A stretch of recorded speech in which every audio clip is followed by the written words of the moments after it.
I'm Dr. Helene. Welcome to the Vision Builders Podcast. We're literally socialized into a space that causes us harm. Study the strong Black woman, right? And I know like the more we internalize the strong Black woman stereotype, which means ever caregiving, which means showing up no matter what, independence, I don't need anyone, and no space for vulnerability, right? I know from the research that I've done and others have done that increases depression and that increases anxious symptom. Like it has deleterious effects on our mental health. There was a moment when I knew it was over and nothing had happened. I was going up for tenure. My dean was like, your case is fine. You're good. Go up for tenure. The advice mainly was from the senior scholars, go up for tenure and then do what you want to do. Do not leave this position. And always the case. It's always the case. Yeah. Go always up. Like security, secure the bag. Yeah, secure the bag. Do not give up everything you work for. You're crazy. You're tripping. You need to think about this. But I knew I'm a believer, and I knew that, my assignment was up. Long story short. Yeah, we talk a lot about purpose, and that's an umbrella thing, but there are seasonal assignments. And I knew that my assignment was up because my replacement was ready. I immediately started to realize that what I had come to internalize about self-publishing was not true. So I'll start by saying that going through the academic space, self-publishing is very much like you only do that if you're not good enough to be professionally published. And that's the sort of that's the sort of that was the permeating thing that I felt. Narrative. We'll just figure it out. But as I learned more about this platform and I learned more about self-publishing in general, because you have to be aware of what's going on in the industry, or at least for me, I had to, because I wanted to know enough so I could move and talk to people. But I realized that there are a lot of really talented people who have gone through the traditional publishing route, maybe, or maybe they haven't at all. But like, just because somebody has a published book, they're not always great. They were put forth by traditional publishers. And then I've read some really amazing books. I've read really amazing fan fiction by people. And, great stories exist outside of traditional.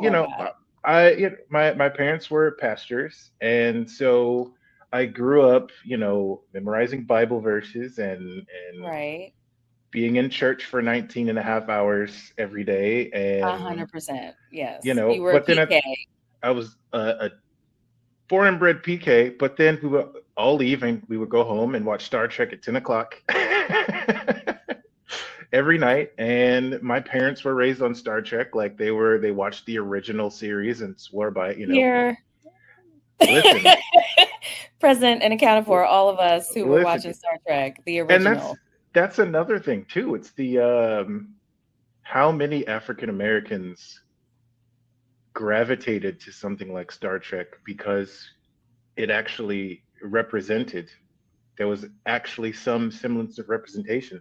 And a future a future that we could participate in. Like, oh, you guys actually count us as part of the future. Somebody that's listening, I know that you may not necessarily feel like you can relate exactly to my story, but what I can say is that everybody that's listening, there always come this, I'm gonna say, pivot moment in your life that you're going to either pursue what is you're passionate about, what you feel like you have called to make a contribution into the world, or you're going to look at the fact that, hey, I have bills to pay, I have children right now, I'm sorry, I just can't do that. I'm not willing to deal with the discomfort that will come with that. And as I said, when I wrote my first book, that was 2016, Living Our Reality. I mean, the book, it honestly, like, the success of the book blew my mind. Even though I started getting booked for speaking engagements. I'm speaking in Jamaica. People started to invite me on podcasts. I started to develop some traction. You're talking about his story externally and projecting out. Within conflict, it's the story that's internal. that ties into the past experiences. So we're retelling that same story over and over and over, but on today's people. And then we're reacting to yesterday's story based on today's circumstances.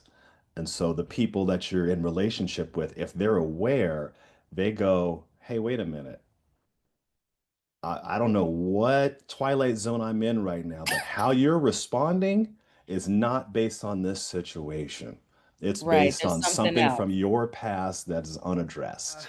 I think I convinced myself I was an introvert for so long that it became true. I had to push myself because I knew that when you're stuck in one identity that isn't serving you, you have to figure something out, or you'll just stay there forever, and that sucks because there is an alternative.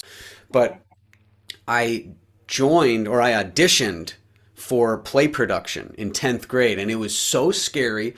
Some idea that, even though I feel like an introvert and I'm shy, I could stand on the stage and do stuff. And I did it. I mean, for the rest of my life, I've been working on being more confident and trying to find the balance of introvert and extrovert, because I still love my own time